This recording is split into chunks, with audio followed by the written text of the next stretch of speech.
لله رب العالمين. اللهم بلغ من قرانا إلى حدث إجابتك وإلى روح نبيك محمد صلى الله عليه وسلم وإلى روح من حق عليها وهي خير القبول پروردگار و خیر و ثواب پروردگار و گذشته ها رحمت خداوند و صایبای خیر قبراری گذشته هاش فرمود پروردگار و روح جناب پیغمبر از ما خواستند روح صحابه از ما خواستند روح ازواج مطهرات از ما خواستند امامان دین روحشون از ما خواستند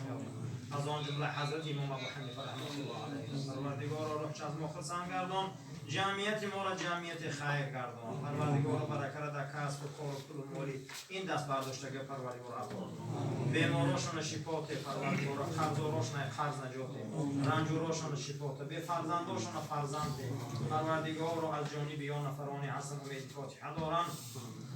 قبراشون سلخین و روحاشون شاد گردان پروردگار صاحب خیرم دولتش زیاد گردان پروردگار را کشایی شکاش زیاد گردان از حاسد و قاسد و ظالم و جادوگر و ساحری میتخرن نگهبان باشند تقبل منا انک انت السمیع العلیم و تب علینا انک انت الرؤوف الرحیم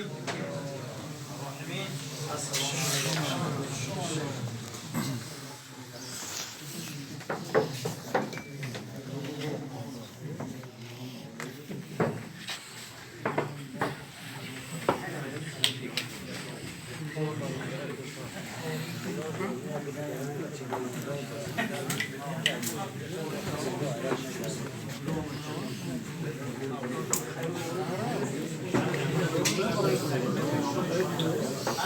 علیکم. خوش آمدین.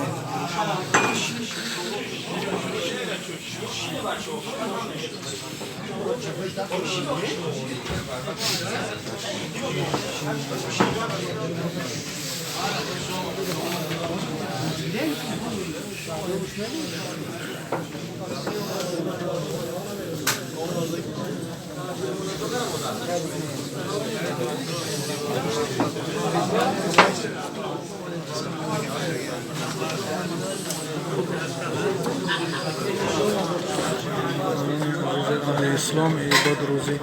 مولود حضرت پیامبر صلی الله علیه و سلام